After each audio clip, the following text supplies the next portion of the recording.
encuentren bien. Soy Marian Pérez y junto con mi equipo, conformado por Robert Ramírez, Jesús Romero, Salvador Sosa, Saurielis Nieves y mi persona, vamos a conversar acerca de lo que sería la discusión de la literatura científica número 4, donde el tema principal de ambos artículos que trabajamos a lo largo de este periodo académico es el dolor muscular de aparición tardía o el DOMS. Para hacer un abrebocas de este tema bien interesante, vamos a comenzar a hablar de lo que sería la historia del arte o la historia del DOMS.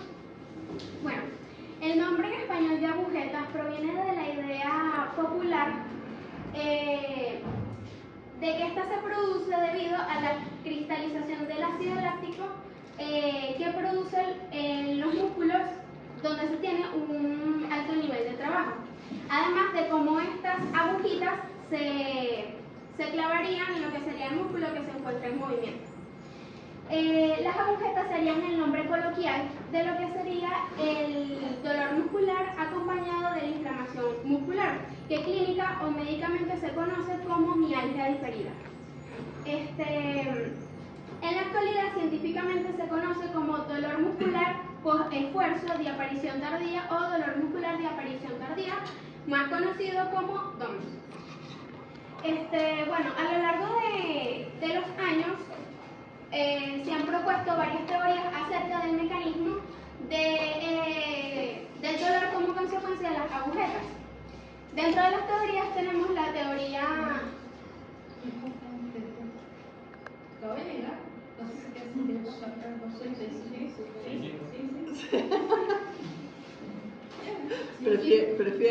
Como seguía, dentro de las teorías que han propuesto tenemos primero la teoría mecánica, la cual se formuló en 1902 y es la teoría más aceptada actualmente. En esta se basa lo que sería la observación de las lesiones microscópicas o microroturas del músculo tras la lesión del ejercicio, sobre todo cuando estamos hablando del ejercicio excéntrico. Las zonas más afectadas por el dolor serían las uniones musculares y los tendones que se encuentran cerca de las articulaciones. Luego tenemos la teoría térmica, en donde básicamente el aumento de temperatura en el músculo sugiere de una muerte celular.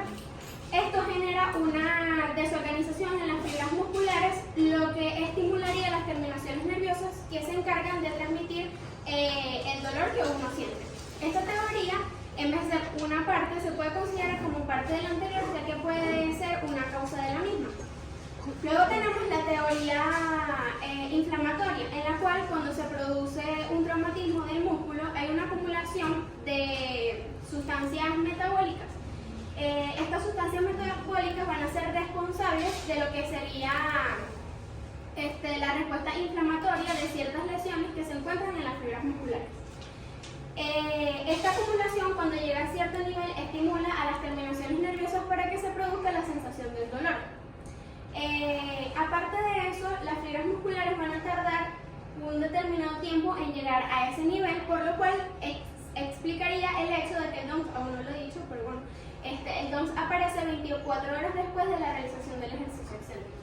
Y por último tenemos la teoría metabólica, la cual se formuló por primera vez en 1952 y explica cómo la falta de oxígeno en condiciones de ejercicio disminuiría lo que sería la energía en el metabolismo, que en condiciones normales en las que se encuentra bien el oxígeno, además de cómo la glucosa se convierte en ácido láctico y cristaliza los músculos. El dolor se transmitiría por el aumento de acidez que es captado por los nervios y además de la microrotura que produciría el mismo. Para Clark y Stone, la causa del DOMS es desconocida. Sin embargo, se dice actualmente que el DOMS se alcanza por una serie de hechos que van desde la ruptura de miofibrillas, incremento de la permeabilidad del sarcolemma para las proteínas musculares y procesos inflamatorios que van a conducir a lo que sería el dolor muscular de aparición tardía. Luego tenemos que, según Armstrong, DOMS es una sensación de malestar que se produce en el músculo esquelético 1 o 2 días posterior a la realización del ejercicio. Según Freelance y Jones, el DOMS es un complejo de síntomas que van desde el dolor cuando uno realiza movimientos, debilidad, rigidez e inflamación de los músculos que se encuentran haciendo un trabajo negativo como lo es el ejercicio excéntrico. Y por último tenemos que, de acuerdo con Rodenburg, el DOMS se clasifica en aspectos funcionales y biomecánicos que tengan que ver con lo que sería el dolor muscular de aparición tardía con el ejercicio. En conclusión, y entrando ya al tema como tal, podemos decir que el dolor muscular de aparición tardía, o DOMS por sus siglas, en inglés es un dolor que se presenta en los músculos esqueléticos tiempo después de realizar el ejercicio excéntrico. El tiempo de aparición es cuando la intensidad del dolor aparece a las 24 horas, se incrementa y llega a su límite a las 24 o 48 horas y desaparece a los 5 o 7 días posterior al ejercicio. Los músculos adoloridos se presentan con inflamación o rígidos, con debilidad y dolor, sobre todo cuando es palpado o se realiza algún movimiento. Rara vez estos síntomas requieren de atención médica porque son relativamente normales. Bueno, dentro de los síntomas que aparecen tardíamente tenemos la rigidez muscular, la inflamación, la pérdida de mecanismo de movilidad y el rango de movimiento articular se ve disminuido. El dolor muscular es un reflejo de lo que sería el dolor estructural, que se produce por alta tensión en el músculo. Se puede decir que los atletas élite no se escapan, ellos presentan también dolor muscular, ellos no se escapan o por tener buena forma no están exentos a que el músculo se sobrecargue y tengan un dolor muscular de aparición tardía. Por otro lado tenemos la localización y la fisiología como tal de lo que sería el dolor muscular de aparición tardía, el cual comienza por la ruptura de las proteínas estructurales, de las fibras musculares y del tejido conectivo, que se da gracias a la alta mecánica ejercida por los ejercicios excéntricos. Luego tenemos que el dolor en el sarcolemma va acompañado del flujo de calcio desde el espacio intersticial hasta la fibra. Este calcio se acumula en la mitocondria e inhibe o disminuye lo que sería la respiración celular. Luego tenemos que las enzimas proteolíticas son activadas y responsables de la degradación de los componentes estructurales de los elementos contráctiles. Por otro lado, el deterioro de lo que sería el sarcolemma va acompañado de una difusión de partículas o componentes intracelulares que se van a encontrar en el espacio intersticial y en el plasma, lo que va a atraer a los monocitos a que se conviertan en macrófagos en el área de la lesión. Luego, lo que es la fagocitosis y la muerte celular va a producir una acumulación intersticial de histamina, quitina y potasio, que sería lo que se eleva y conduce lo de las fibras del dolor muscular que les comentaba en las teorías anteriores. Y así se produce el dolor muscular de aparición tardía a las 24 horas. Luego tenemos al dolor provocado. Bueno, la principal característica clínica del DOMS es el dolor provocado por el movimiento. El movimiento es parte esencial, es una acción esencial de los seres humanos que pueden causar lo que sería el dolor provocado por movimiento. El MED puede ser manejado en las adversidades de lo que sería nuestra vida cotidiana, o sea, cuando uno se peina, cuando uno se levanta, lo que sea, él está presente luego de la realización del ejercicio. Además, el MED contribuye a entender lo que serían como factores complejos, como la activación o incendio de los nociceptores silenciosos en respuesta al movimiento articular o a unos estímulos que están relacionados con el movimiento articular que normalmente no suelen ser dolorosos. Por otro lado, también ayuda a entender los comportamientos psicológicos negativos, como lo sería la catastrofización del dolor, que será explicado más adelante, el resultado del dolor, como por ejemplo una discapacidad en la movilidad, y el manejo del dolor, como por ejemplo el ejercicio. Bueno, el MED puede tener dos tipos de categorías, se puede dar en dos tipos de categorías. Tenemos el dolor agudo y el dolor persistente. El dolor agudo se caracteriza por la respuesta de corta duración, duración, y su función principal es proteger a esa lesión tisular de que no se amplíe ese rango de lesión, o sea, lo protege. En cambio, el dolor persistente es un dolor duradero que, valga la redundancia, persiste aún cuando ya se haya realizado la curación de la herida o de lo que tengamos, o sea, sigue persistiendo. Aunque el dolor provocado por movimiento puede darse tanto en el dolor agudo como en el dolor persistente, el dolor persistente es de suma importancia y cuidado porque puede generar a largo plazo una discapacidad en la movilidad. Sigo, profe. No, déjale la introducción a Jesús, por favor. Vale, ya he expuesto un poco lo que sería el DOMS, el MEP, y hablando un poco de la historia.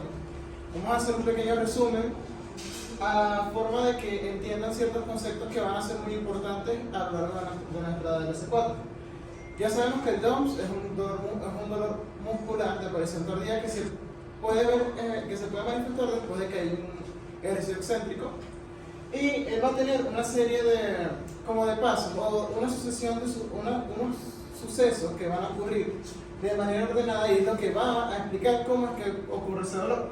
Primero tendríamos el daño muscular. Al momento de nosotros hacer ejercicio hay daño muscular. Cuando nosotros estamos alzando un peso que no es normal para nosotros, hay un daño, aunque sea microscópico, hay un daño en nuestras fibras musculares, y eso causa que haya ciertas estructuras que son dañadas y provocan desequilibrios en el músculo. Puede ser el retículo sarcoplásmico, el sarcolema, el sarcoplasma, la fibra propia muscular, y eso va a provocar primeramente que haya un aumento o un desequilibrio de aquellos iones que se encuentran por lo menos en el retículo sarcoplásmico, que está el calcio, hay un desequilibrio de calcio.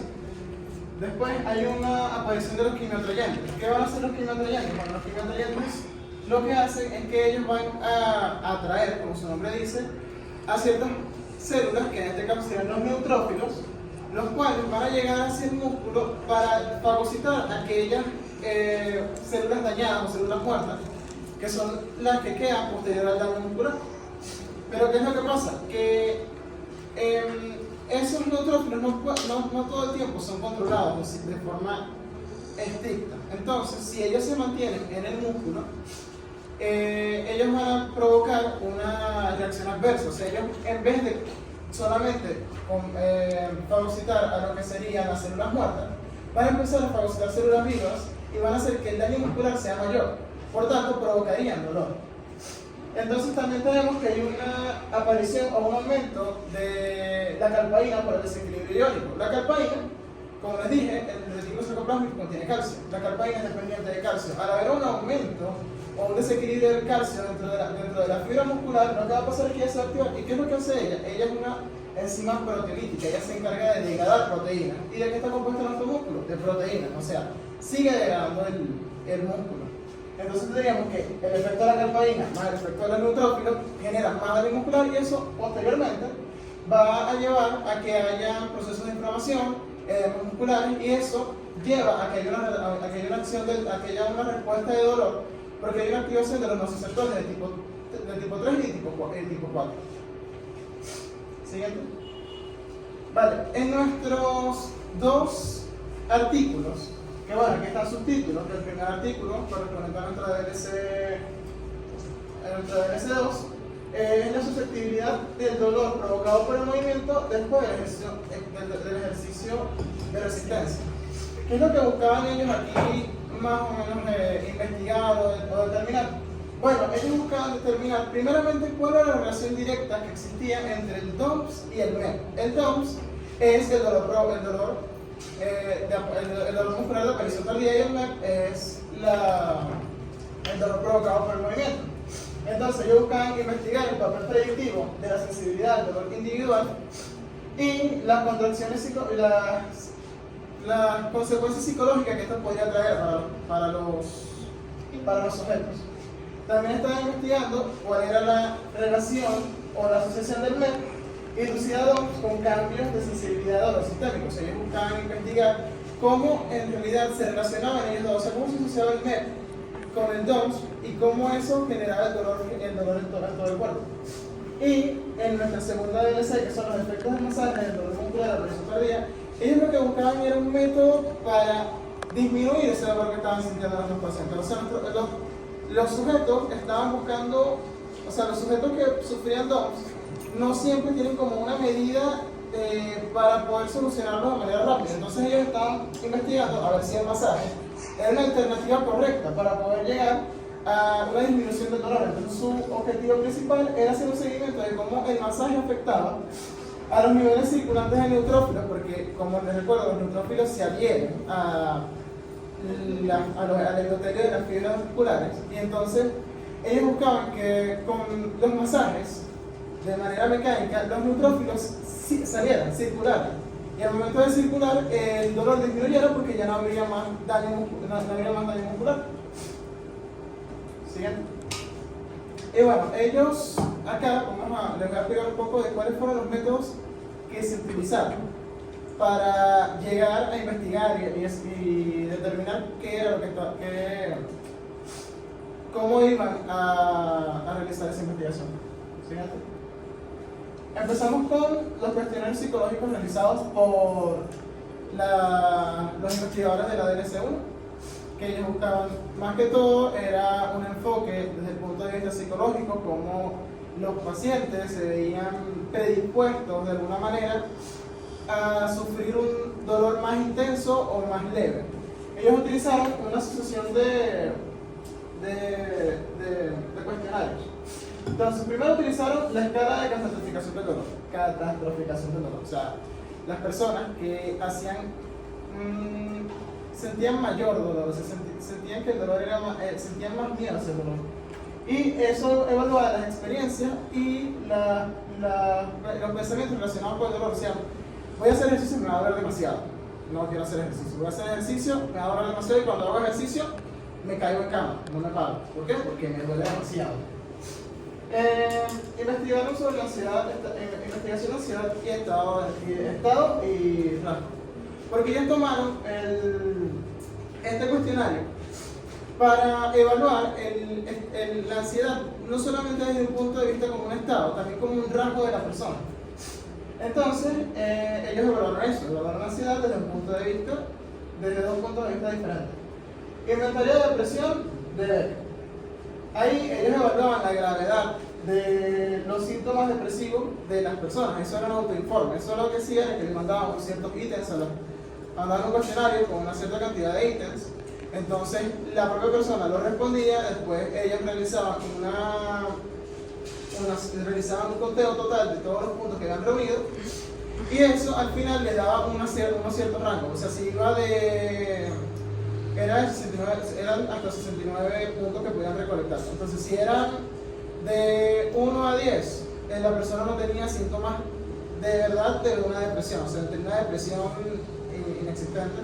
Si iba del 10 a 25, de 10 a 30, la persona presentaba una depresión leve, podía presentar una depresión fuerte, podía derivar de una depresión fuerte, podía no seguir y ser una depresión leve, se encontraba como en un punto intermedio, y si ya superaba los 30 y llegaba hasta el número máximo de puntos que podía recolectar, la persona estaba sufriendo de depresión. Tenemos la escala de estrés percibido. Bueno, su nombre mismo lo dice. Es una escala que mide el nivel de estrés de las personas, o sea, el nivel de estrés que sentían ellos después de realizar ese tipo de ejercicio. Y por último tenemos el cuestionario del nivel del dolor, o sea, lo mismo más o menos de la catastroficación del dolor. ¿Qué tanto la persona tenía miedo de verdad manifestar o presentar dolor después del ejercicio? Siguiente. Entonces ellos, en base a eso, ellos tuvieron una población de muestra. La población de muestra contó con individuos sanos entre 18 y 40 años. Y para sus criterios de exclusión, las personas no podían haber realizado ejercicio anteriormente. No podían haber mujeres embarazadas, no podía haber una persona que presentara dolor crónico, porque obviamente eso iba a ser un sesgo para todo el trabajo, porque una persona que presenta dolor crónico es una persona que no importa si estás tranquilo, si estás acostado, si estás como estás, tú presentas dolor. Y también que no estuvieran tomando ningún tipo de medicamento que pudiera aplacar ese dolor. O sea, una persona que tome algún tipo de analgésico por prescripción. No le puedo tomar este tipo de examen, porque la persona, a pesar de que haya mucho ejercicio, nunca va a sentir dolor. Siguiente. Posteriormente venimos a los procedimientos del estudio. O sea, primeramente, lo primero que se tiene que hacer en cualquier estudio, se llevó a un comité de ética. Entonces, el comité de ética lo aprobó, es el comité de ética de la Universidad de Haifa. Se aplicaron las sesiones experimentales, o sea, se les llevó a las personas hacia el lugar donde se tenían que hacia el lugar donde iban a hacer los ejercicios, se les empezaron a tomar los valores basales y empezaron a familiarizarse con lo que tenían que hacer después. Se recolectó la información posterior a que las personas realizaran todo el régimen de ejercicio, presentaran todo, hicieran todo, ellos recolectaron la información y se pusieron a responder los cuestionarios y hacer las pruebas. O sea, ellos, aparte de tomar la información después del ejercicio, les dieron los cuestionarios y bueno, después lo recibieron y empezaron a anotar todo. Siguiente. Vale, aquí tenemos más o menos cómo sería el protocolo que ellos hicieron, o sea, el protocolo de ejercicio que se tomó en cuenta para los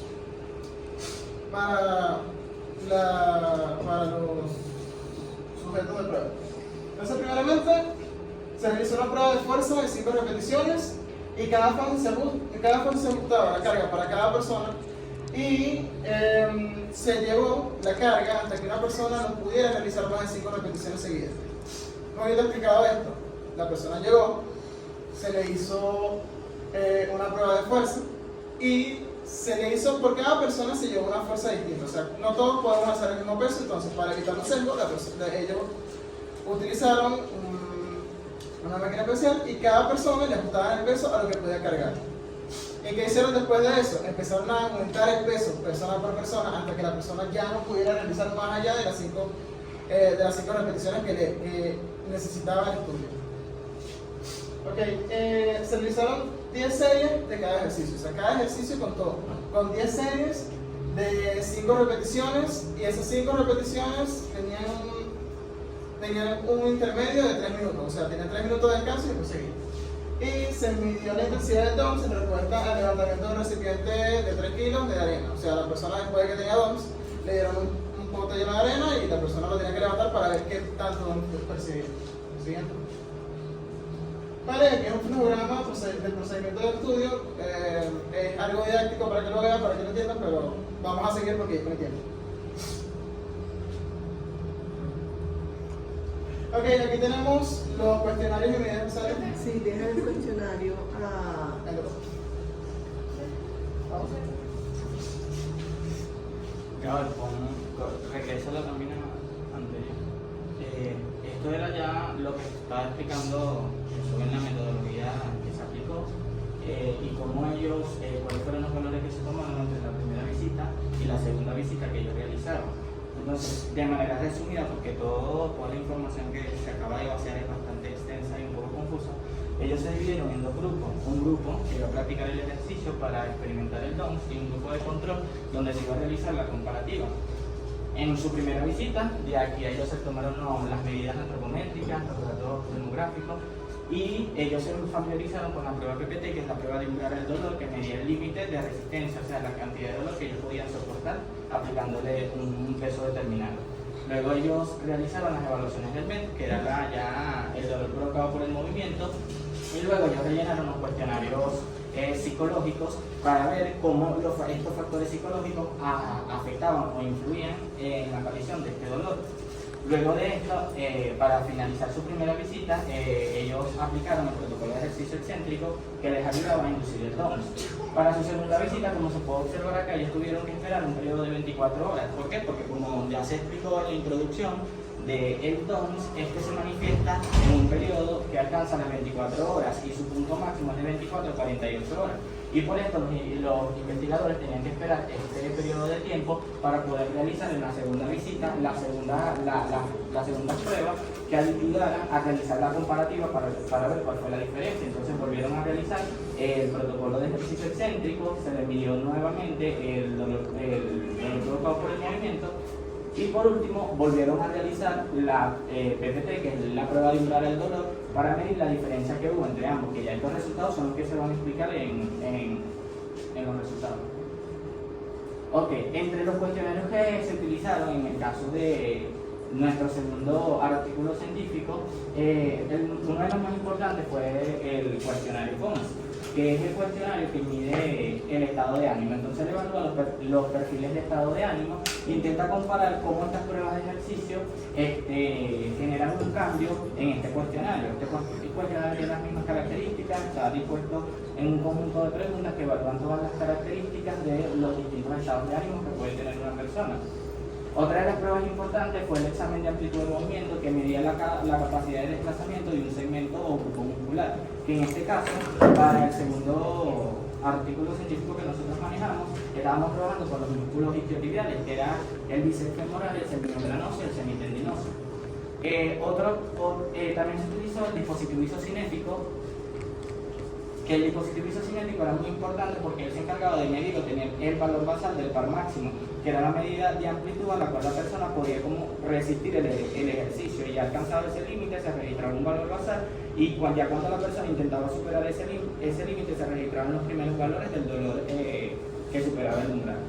Y la otra escala fue la escala descriptora diferencial, que ya estaba, es una escala muy importante porque a diferencia de la escala analógica visual que se utilizó en nuestra DLC2, que abarcaba solamente el aspecto sensorial de dolor, esta nueva escala que se implementó fue muy importante porque abarcaba tanto aspectos sensoriales del dolor como los aspectos emocionales. Entonces, esta escala también se aplicó para tratar de evitar el sesgo que ocurría en los participantes cuando ellos rellenaban este formulario. Ellos respondían el formulario y se guiaban por las respuestas que dieron en la primera sesión. Y como este formulario estaba dispuesto de manera aleatoria, trataba de evitar el sesgo que ocasionaban los primeros formularios que se aplicaron. En cuanto a los métodos que se aplicaron acá, en este caso teníamos 18 voluntarios con una media de edad de 20,4 años y una media de peso de 72,6 kilogramos. Los criterios de exclusión fueron los mismos que se aplicaron también en el estudio pasado. Por ejemplo, si las mujeres estaban embarazadas, si alguno de los participantes realizaba deporte competitivo 6 meses antes de someterse al estudio, si tenían algún tipo de lesión, si consumían algún tipo de inflamatorio o si levantaban algún tipo de peso con los músculos con los cuales se estaba experimentando. También ellos firmaron el consentimiento informado para poder someterse a las pruebas, y ellos se presentaron 1 o 2 días antes para familiarizarse con todos los procedimientos. Otro de los métodos que se utilizó fue una abducción venosa para extraer una muestra de sangre de 5 mililitros, porque una de las cosas que querían comparar los investigadores era cómo afectaba esto el recuento de neutrófilos. Entonces se obtuvieron una muestra de 100 células, y de esa muestra se sacaba el porcentaje de neutrófilos. Y por último tenemos la técnica aplicada para la DLC número 3, que fue el masaje muscular. Como las técnicas aplicadas en otros estudios de masaje no cumplían con todas las características necesarias, se trató de buscar en este estudio una técnica de masaje que cumpliera con todos los criterios para poder tener una evaluación más integral. Y esta técnica de masaje fueron con las técnicas de masaje sueco, que consistían en una técnica que duraba 20 minutos, donde incluían caricias, percusión, amasamiento y 2 minutos adicionales de caricias. Y en este caso el tratamiento experimental para ellos inició a las 8 de la mañana del día programado, y ellos realizaron 6 series de 10 contracciones excéntricas máximas con los músculos isquiotibiales derechos, es decir, con el semimembranoso, semitendinoso y el bíceps femoral. Esta primera prueba de 6 contracciones fue en la que se registró el torque máximo, que era esto, la capacidad que ellos tenían de resistir levantando una cantidad de peso determinada.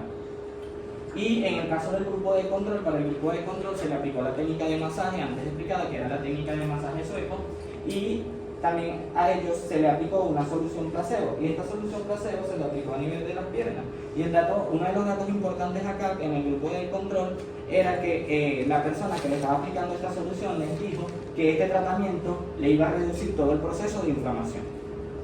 Y después del tratamiento, los sujetos completaron los cuestionarios de estado de ánimo para evaluar cuáles eran las diferencias que se obtuvieron entre el grupo de ejercicio y el grupo de control. Ellos tomaron un periodo de descanso, regresaron luego de 2 horas y se le volvió a tomar la medida del torque máximo.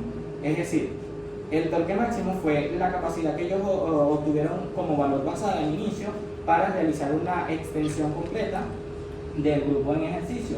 Y luego, cuando se tomó la segunda medida, se trató de comparar si lograban ese límite nuevamente. Y ya tenemos. Bueno, ahora como resultado, este vendría siendo el primer DLC, el cual está buscando saber la susceptibilidad o la disponibilidad de una persona a presentar dolor muscular de presión tardía posterior al ejercicio. En esto, una predilección entre los respondedores de ser femeninos con respecto a los masculinos. Hubo un total de 18 personas que presentaron dolor muscular de presión tardía después de realizar ejercicio, esto en el grupo de que realizó ejercicio, pero había un grupo de grupo de ejercicio. Esto representando un 72% en mujeres y un 28% en hombres. Siguiente lámina.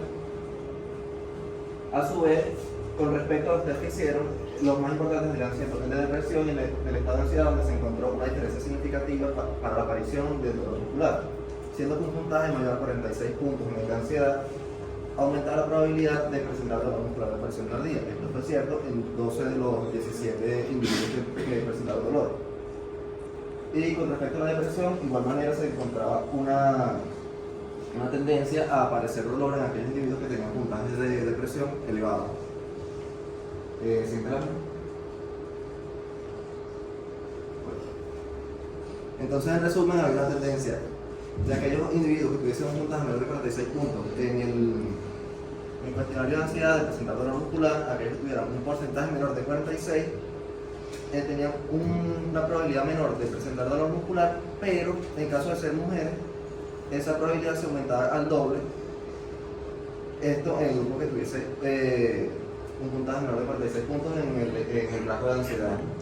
Ahora, con respecto al DLC3, lo que está haciendo el segundo artículo, el cual buscaba encontrar los aspectos fisiológicos y psicológicos que tuviesen masaje en el dolor muscular de presión tardía, se encontró que primero y principal el masaje sí afectaba el dolor muscular de presión tardía. Acá en esta gráfica se ve representada con una disminución entre los 24 y 48, entre 24 horas, las 24 y las 48 horas en el grupo al cual se le hizo masaje, que vendría siendo también hablando con respecto al grupo control. El grupo control hizo ejercicio, pero no se le hizo masaje. Pero con respecto a lo del estado de ánimo, que era la parte psicológica que se habló acá, no hubo una diferencia significativa, siendo acá la línea apuntada el grupo control, el cual se realizó masaje, y la línea recta al grupo que sí se le realizó masaje, siendo ambas casi iguales. Siguiente lámina.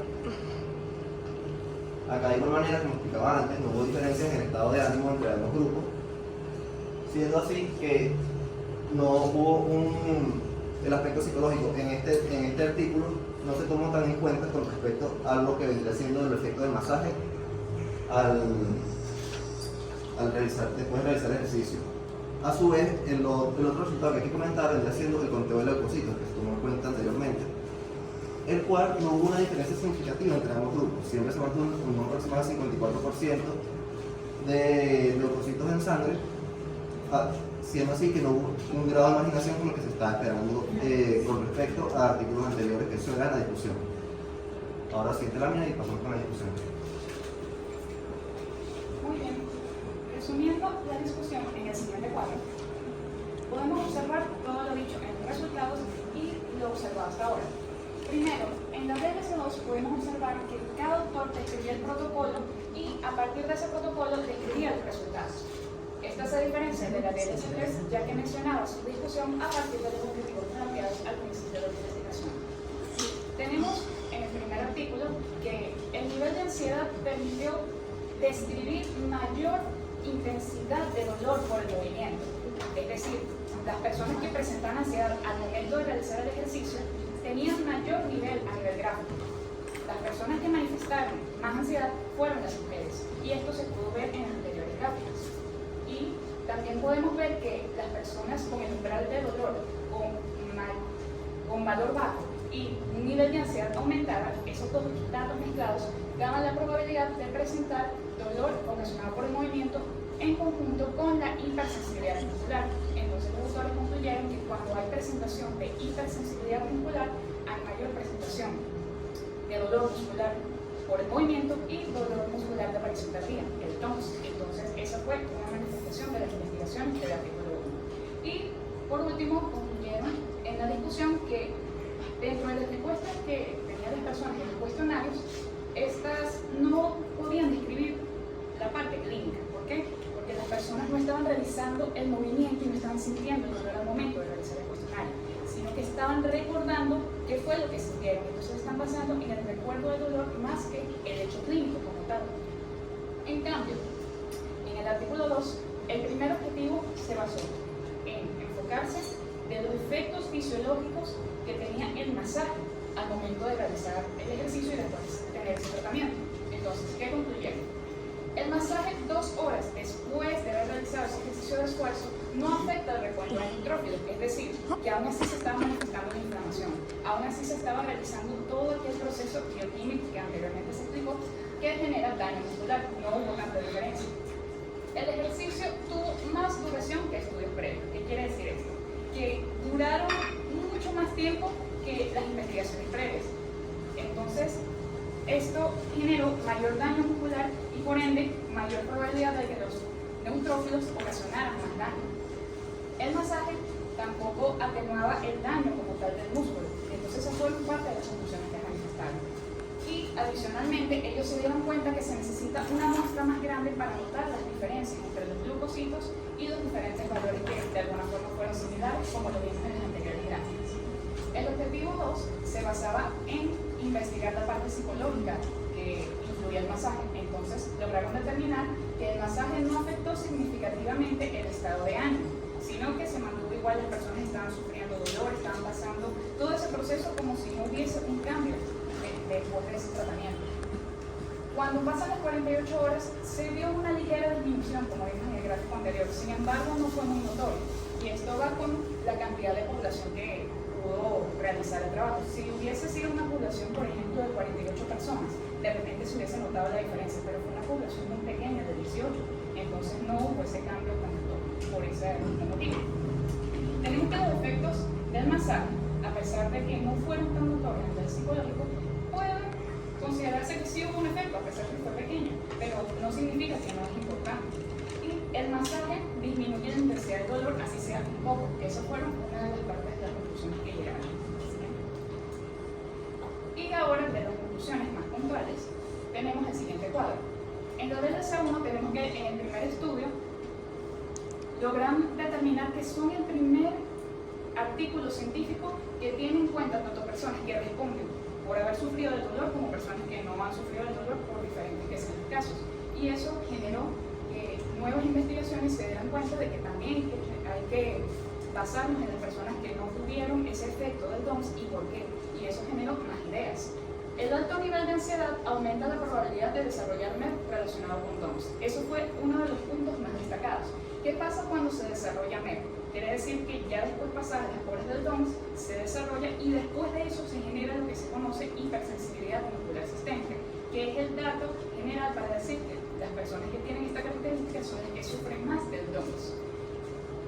Y nuevamente se establece que en conjunto a este dolor y todo lo relacionado con lo investigado de estas consecuencias, se pudo determinar propiamente ahí se ve la hipersensibilidad muscular sistémica como el rasgo principal para saber quién sufre más por este dolor.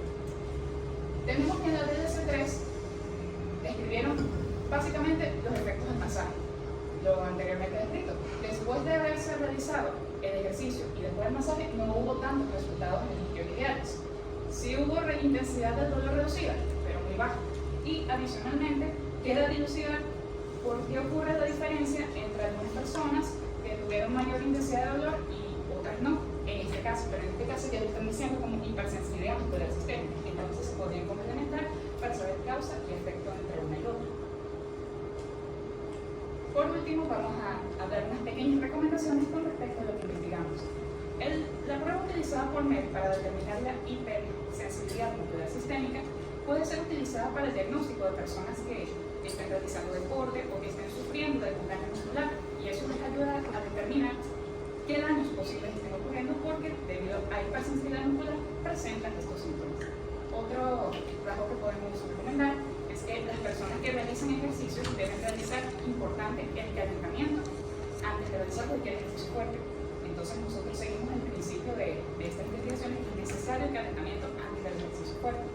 Otra cosa que recomendamos es que todas aquellas personas que necesiten algún tratamiento pueden utilizar como una alternativa, no algo seguro que pueda reducir el dolor, pero pueden utilizar como alternativa el masaje, como pudimos ver anteriormente.